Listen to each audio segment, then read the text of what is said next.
Marcus Richardson's day started like any other Tuesday morning in the peaceful suburb of Oakwood Heights.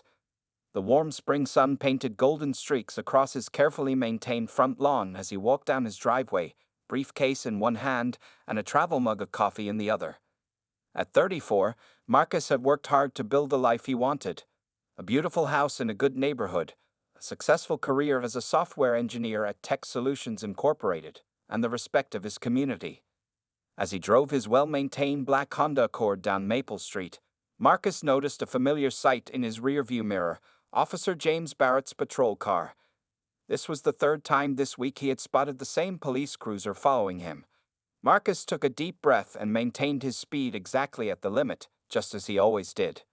The neighbors all knew Marcus as the guy who organized the annual community cleanup drive and helped elderly Mrs. Peterson with her grocery shopping every Sunday. He had lived in Oakwood Heights for 5 years now, and most residents greeted him with warm smiles, all except Officer Barrett, who had started paying special attention to Marcus's movements about 2 months ago. At the four-way stop near Pine Grove Elementary School, Marcus came to a complete stop and counted to 3, just as he always did. In his rearview mirror, he could see Officer Barrett's face, watching him intently. The patrol car followed him as he turned right onto Cedar Avenue, heading toward the office. Marcus's phone buzzed with a text from his colleague, Sarah Chen. "Don't forget the 9 a.m. meeting with the new clients." He waited until he stopped at a red light to glance at the message, following every traffic rule to the letter. Years of experience had taught him to be extra careful, especially when being watched. The light turned green, and Marcus drove forward.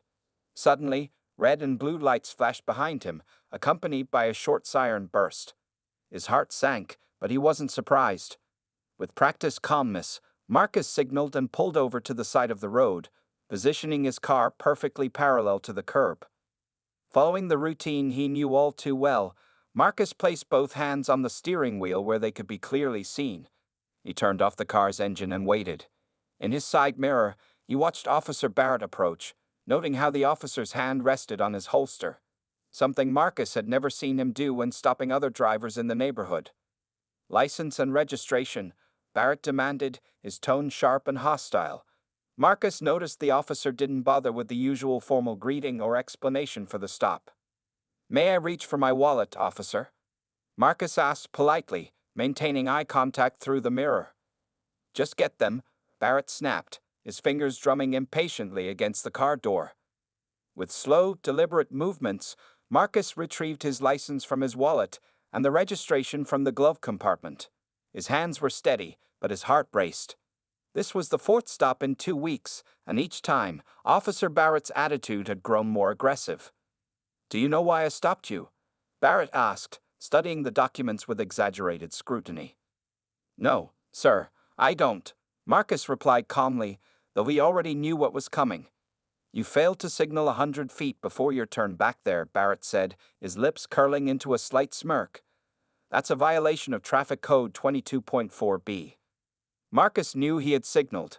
He always did, especially these days, but he also knew better than to argue. "I apologize if my signal timing was off, officer. I'll be more careful next time." Officer Barrett spent an unusually long time running Marcus's information, making him late for his morning meeting. When the officer finally returned, he handed back the documents with a warning, his cold eyes meeting Marcus's in the mirror. "Watch yourself," he added, the threat in his voice barely concealed. As Marcus watched the patrol car pull away, he made a decision. He had hoped the harassment would stop on its own, but it was clearly escalating. Opening his phone's notes app, he documented the stop, time, date, location, and Barrett's exact words. It was his 10th entry this month. Later that evening, as Marcus pulled into his driveway, he noticed Mrs. Peterson watching from her porch next door. She had witnessed the morning's events, and her concerned wave told him she understood what was happening. Marcus smiled back reassuringly, but inside, he knew something had to change. This was just the beginning of a story that would shake their quiet suburb to its core. 3 days after the last traffic stop, Marcus sat in his car in the Best Buy parking lot, carefully reading the instruction manual for his new dashboard camera. The small black device, barely noticeable behind his rearview mirror, had cost him nearly $200, but Marcus knew it would be worth every penny. He had also bought a small voice recorder that he could clip to his shirt pocket, a backup plan that his friend Michael, a local lawyer, had suggested. While Marcus was testing the camera settings, his phone rang. It was his mother, calling for their daily check-in. "Baby, are you sure you don't want me to talk to Pastor Williams about this? He knows people at City Hall," she asked, worry clear in her voice. "Not yet, Mom," Marcus replied, adjusting the camera angle. "I need to handle this my way first." After hanging up, he started his car and headed home, making sure both recording devices were working properly. The next morning arrived with dark clouds threatening rain. Marcus was driving to work, taking his usual route down Cedar Avenue, when the familiar sight of Officer Barrett's patrol car appeared in his mirror. This time, however, something felt different. Barrett was following him more closely than usual, almost bumper to bumper. Marcus kept his speed steady at exactly 30 miles per hour, even though the knot in his stomach tightened with each passing minute. He checked his dashboard camera's red recording light. It was working perfectly. Just then, the patrol car's lights flashed on, and the siren wailed. With the same careful movements he always used, Marcus pulled over. But this time, Officer Barrett approached his car much faster than usual, his face twisted with an expression Marcus had never seen before. "Get out of the car," Barrett shouted, his hand already on his weapon. Marcus's heart pounded, but he kept his voice steady. "Yes, officer," he said clearly, knowing the camera was recording everything. "I'm going to unbuckle my seatbelt now. Hands where I can see them," Barrett barked, watching as Marcus slowly stepped out of his car. "Is there a problem, officer?" Marcus asked calmly, standing with his hands visible at his sides. "I got an anonymous tip about drugs in your vehicle," Barrett said, a strange smile playing at the corners of his mouth. "Turn around and put your hands on the hood." Marcus complied, his mind racing, but his exterior remaining calm. You could hear Barrett calling for backup on his radio, making it sound like a serious drug bust. As Marcus stood there, he watched through his side mirror as Barrett began searching his car. The search seemed to go on forever. Marcus could hear Barrett opening compartments, moving things around roughly. Then came a sound that made Marcus's blood run cold, the quiet sip of a plastic bag being opened. Well, what do we have here?" Barrett's voice dripped with fake surprise as he emerged from the car holding a small plastic bag of white powder. "Looks like that tip was right." Marcus's heart nearly stopped, but then he remembered the camera. It would have captured everything, including Barrett planting whatever was in that bag. He stayed silent, remembering Michael's advice. Don't argue, don't resist, just let the camera do its job. 2 more patrol cars arrived, their lights flashing in the morning drizzle. A small crowd of onlookers had gathered, including some people from the coffee shop across the street. Marcus recognized the barista who always made his morning latte. She was recording everything on her phone. As Barrett roughly handcuffed him, Marcus spoke loudly enough for both the dashboard camera and the gathering crowd to hear. "Officer Barrett, I want to be clear. That's not my bag, and you know it. I would like to call my lawyer immediately." Barrett's smirk faltered slightly at Marcus's calm demeanor. He had expected fear, anger, or resistance, not this collected confidence. As Marcus was placed in the back of the patrol car, he caught sight of Mrs. Peterson's grandson among the onlookers, also filming with his phone. Through the car window, Marcus watched Barrett talking to the other officers, probably telling them about his big drug bust. But Marcus wasn't worried about the false charges. Instead, he was thinking about the memory card safely hidden in his shirt pocket, the one he had switched out of the dashboard camera just yesterday, containing weeks of Barrett's harassment. The current card in the camera would have caught everything that just happened. As the patrol car pulled away, Marcus closed his eyes and took a deep breath. Officer Barrett thought he had won, but he didn't realize that he had just sealed his own fate. The real story was just beginning to unfold. The fluorescent lights buzzed overhead in Michael Thompson's law office as Marcus sat across from his old friend, now his attorney. It had been 3 days since his release on bail, and they were reviewing the evidence together. The dashboard camera footage played on Michael's laptop, clearly showing Barrett planting the fake evidence. "This is exactly what we needed," Michael said, adjusting his glasses as he paused the video. "But we need more. We need to show this wasn't just a one-time thing." Marcus pulled out a thick blue folder from his briefcase. I've been keeping records of everything, he explained, spreading the contents across Michael's desk. Every stop, every interaction, all dated and documented. The folder contained a goldmine of evidence. Photographs of Barrett following him, notes from each encounter, and even statements from neighbors who had witnessed the harassment. Mrs. Peterson had written a 3-page letter describing how she'd seen Barrett circling Marcus's house late at night multiple times. As they sorted through the papers, Michael's office phone rang. It was Jenny Martinez, a reporter from the local news station. Words getting around, Michael said after hanging up. People are starting to talk about what happened to you. And guess what? You're not the only one. Marcus leaned forward in his chair. What do you mean? Michael opened his computer and showed Marcus a community Facebook group where dozens of people were sharing their own stories about Officer Barrett. There were posts from other black residents, Hispanic business owners, and even some white citizens who had witnessed Barrett's misconduct. Look at this one. Michael pointed to a post from a local shop owner named David Chen. He has security camera footage of Barrett harassing his delivery drivers every morning for a month straight. Just then, Marcus's phone buzzed with a text from Mrs. Peterson's grandson, Kevin. The teenager had edited together all the cell phone videos from different angles of Marcus's arrest, creating a clear timeline that matched perfectly with the dashboard camera footage. Man, these kids and their tech skills, Marcus said, managing a small smile despite the situation. Kevin's video has already got 5,000 shares online. Michael was about to respond when someone knocked on his office door. It was Sarah Chen, Marcus's colleague from work. She looked nervous but determined as she entered the office. I hope I'm not interrupting, she said, clutching her purse tightly. But I needed to tell you something, Marcus. Remember last month when Barrett gave you that ticket for running a stop sign on Oak Street? I was driving behind you that day. You definitely made a complete stop.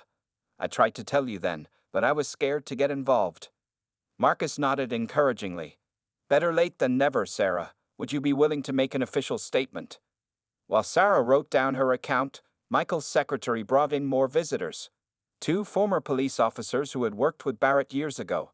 They had seen the viral videos and wanted to share what they knew about Barrett's history of misconduct in his previous precinct. He was almost fired 3 years ago, one of the ex-officers revealed, but they transferred him here instead. We can't prove it, but we're pretty sure his uncle on the police board helped cover things up. As the afternoon went on, more people arrived at the office. A local church pastor brought security footage showing Barrett unnecessarily aggressive during a traffic stop in the church parking lot. A high school teacher had written documentation of Barrett intimidating students of color outside school events. Marcus and Michael worked late into the evening, organizing all the new evidence. They created a timeline on the office wall using sticky notes and string, connecting all the incidents and witnesses. The pattern was undeniable. You know what impresses me most? Michael said, looking at their work. You stayed calm through all of this. You didn't let him provoke you. You just kept collecting evidence, building your case quietly. Marcus stood back, looking at the wall of evidence they had created. I kept thinking about my dad, he said quietly. He always told me that the best revenge is success. Barrett wanted me to lose my temper, to give him an excuse.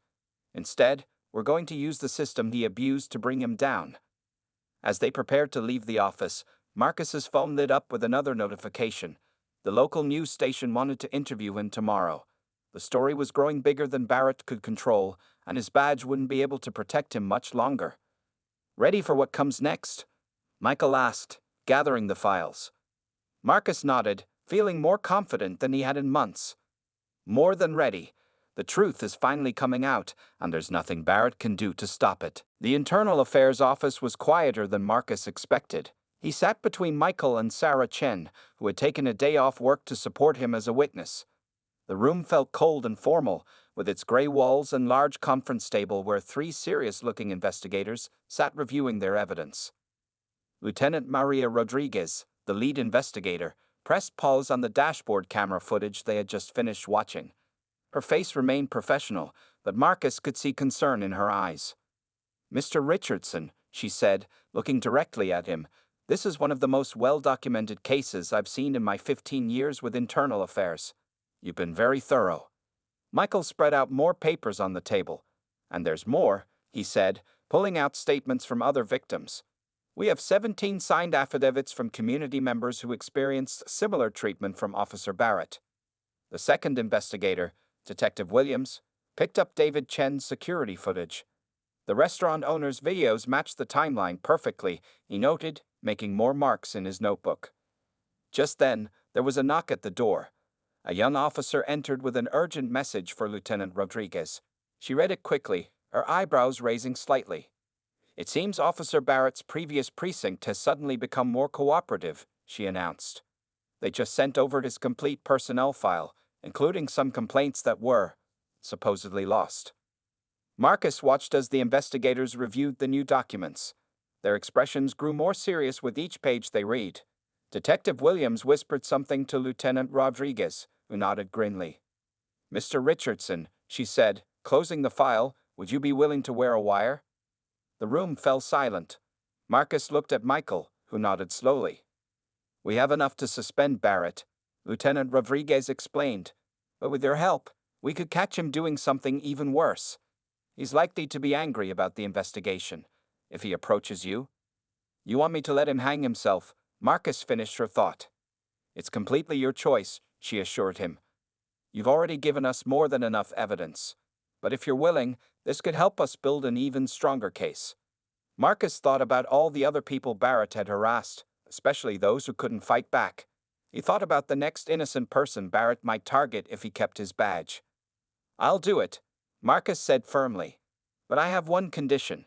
I want everything recorded on video too, not just audio." The next day, Marcus sat in his car outside the local grocery store, wearing a hidden camera disguised as a button on his shirt. Technical officers had installed additional recording devices in his car that morning. Now all he had to do was wait. Barrett's behavior had become predictable. Every Thursday evening, he patrolled this area, usually stopping by the grocery store for coffee around 6. Marcus checked his watch. 5:55 p.m. Right on schedule, Barrett's patrol car pulled into the parking lot. Marcus could see him through the store window, buying his usual coffee. When Barrett came out and spotted Marcus's car, he froze for a moment, then started walking over, his face dark with anger. Marcus's heart raced, but he remained calm, remembering his training from that morning. The recording devices were working perfectly, both the ones he wore and the ones Internal Affairs had hidden nearby. Barrett reached the car, his hand resting on his weapon as usual. "Get out," he ordered. Marcus pressed the button on his phone that would send an emergency signal to the surveillance team waiting nearby. Then he stepped out of his car, keeping his movements slow and deliberate. "Officer Barrett," he said calmly, "I believe you know there's an investigation going on." Barrett stepped closer, his face red with rage. "You think you're smart, don't you? Filing complaints, making up stories." "Everything I reported is true," Marcus replied steadily. "And we both know it." Barrett's hand tightened on his weapon. "You people always think you can beat the system," he snarled, not realizing he was being recorded. "But let me tell you something." From the corner of his eye, Marcus could see Lieutenant Rodriguez's unmarked car pulling into the parking lot. Everything was being captured perfectly: Barrett's threats, his aggressive stance, his hand on his weapon while threatening an unarmed civilian. The trap was set, and Barrett was walking right into it.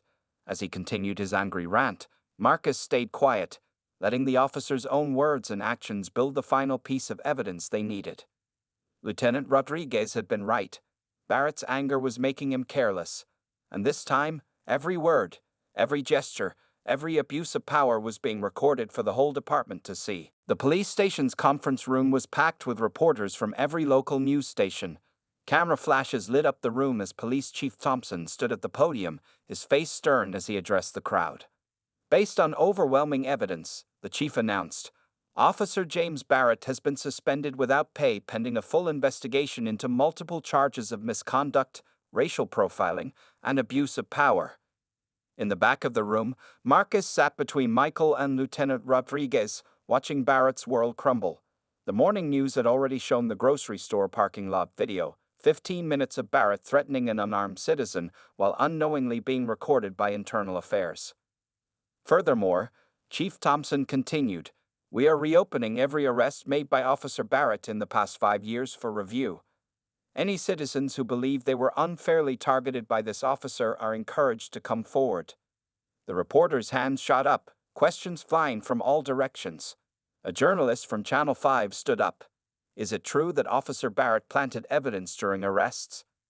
Before the chief could answer, the doors burst open. Barrett stormed in, still in uniform despite his suspension. His face was red with anger, and he pointed directly at Marcus.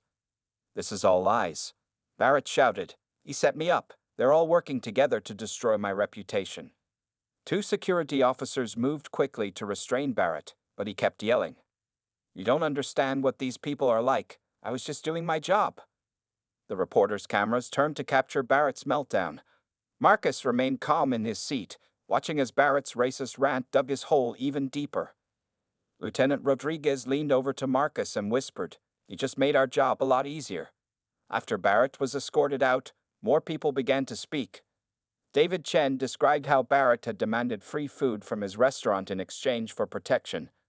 Mrs. Peterson tearfully recounted watching Barrett harass Marcus for months.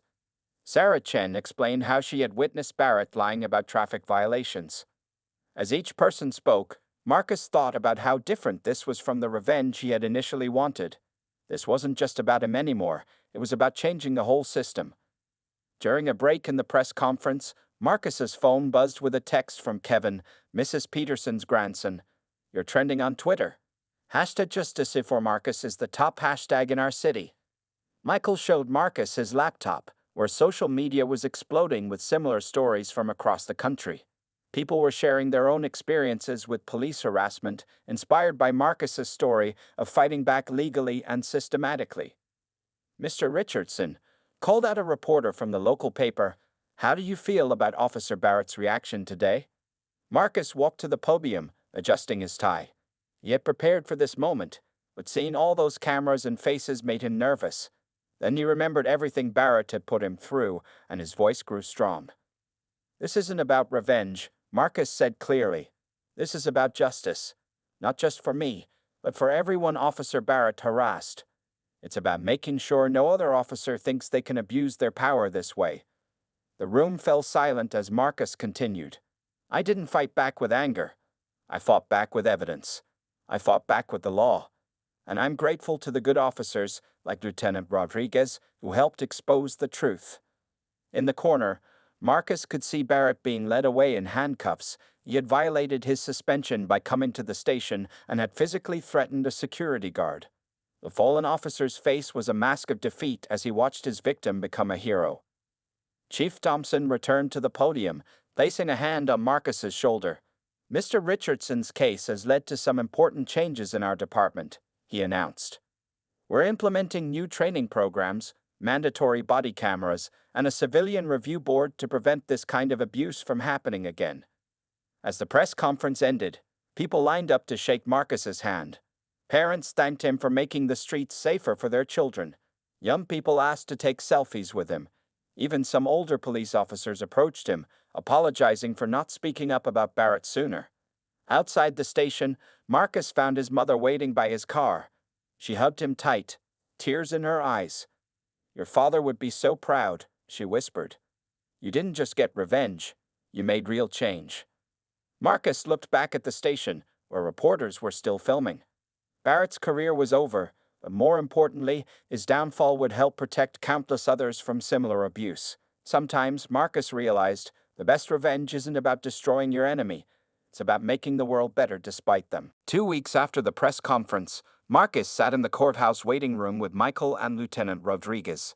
The polished wooden benches were packed with people, victims of Barrett's harassment, community members, and reporters all waiting for Barrett's first hearing to begin. "Nervous?"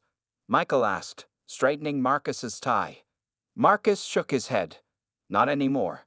The evidence speaks for itself." Through the crowd, he spotted David Chen talking to a group of other local business owners. They'd all waved at Marcus, their faces showing support. Behind them sat Kevin, Mrs. Peterson's grandson, already updating his social media about the hearing. "The DA is ready for you," a court officer announced, leading Marcus into the grand courtroom. The room fell silent as Marcus walked to the witness stand. On the other side, Barrett sat in a gray suit instead of his police uniform, looking smaller somehow. His arrogant smirk was gone, replaced by a worried frown as he watched his victims prepare to testify. District Attorney Lisa Paddle stood up, her heels clicking on the wooden floor as she approached Marcus. "Mr. Richardson, please tell the court about the events of April 15th. Marcus's voice was clear and steady as he described the day Barrett planted evidence in his car. The dashboard camera footage played on the courtroom's large screen, showing every detail in high definition. Barrett shifted uncomfortably in his chair as his crimes were displayed for everyone to see. "And this wasn't the first time Officer Barrett had targeted you, was it?" De Patel asked. "No," Marcus replied. "I documented 23 separate incidents of harassment over 3 months." One by one, other witnesses took the stand. Mrs. Peterson described watching Barrett circle Marcus's house late at night. David Chen showed his security footage of Barrett harassing delivery drivers. Sarah Chen testified about the false traffic violations. During a break in the testimony, Marcus stepped into the hallway for water. He overheard 2 older police officers talking nearby. Barrett's uncle on the police board just resigned, one whispered. "The whole system that protected him is falling apart." Back in the courtroom, Barrett's lawyer tried to defend his client's actions. Officer Barrett was simply being thorough in his duties, the lawyer claimed. De Patel stood up. "Then let's hear the recording from the grocery store parking lot again," she suggested.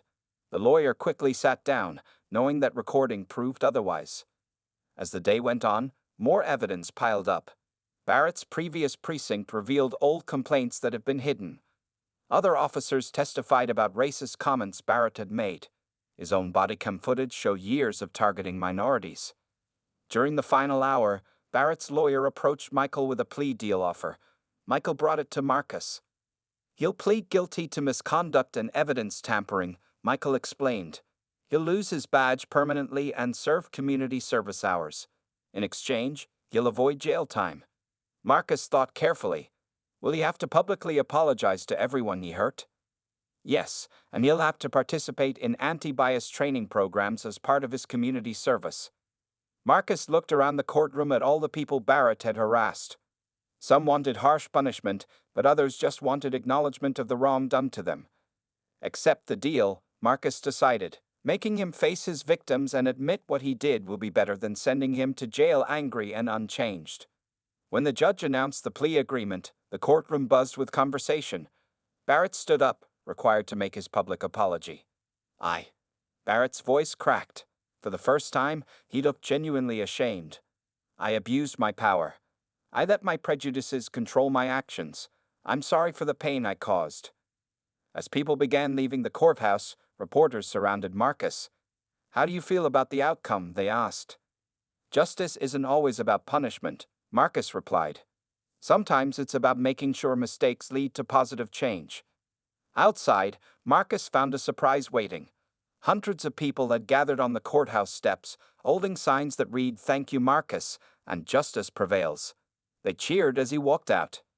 Among the crowd, Marcus spotted new police recruits from the academy. They were wearing badges that read "Community First," part of the department's new training program inspired by his case. His mother pushed through the crowd to hug him.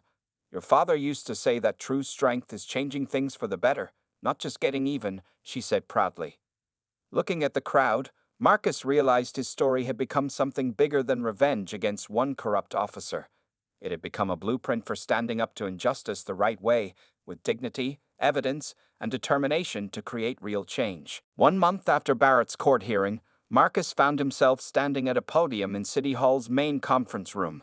The mayor had invited him to speak at the first meeting of the newly formed Police Community Relations Board, created in response to his case.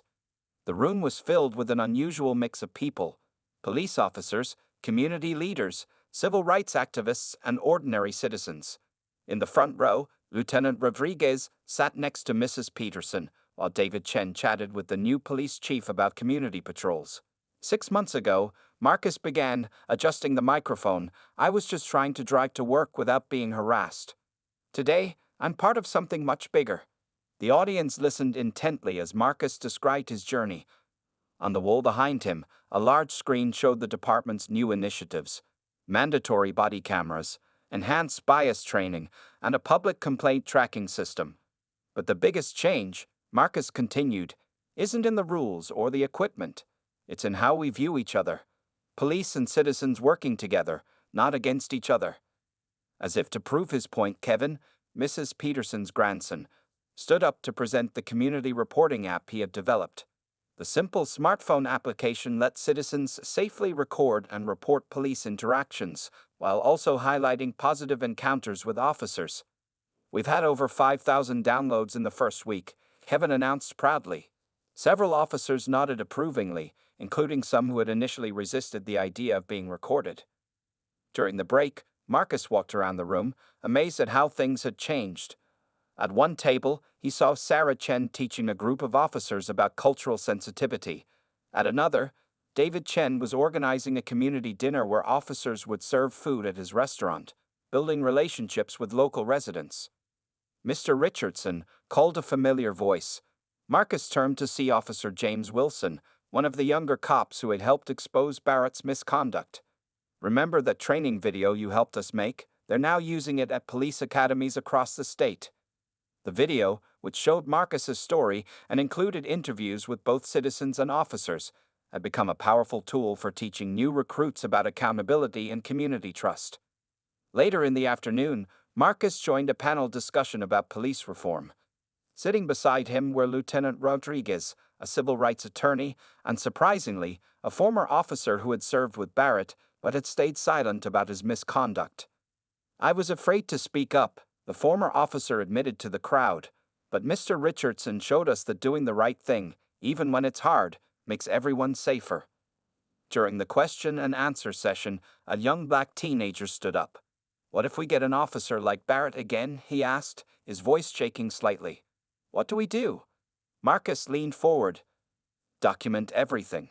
Know your rights. Use the systems we put in place. But most importantly, remember you're not alone anymore.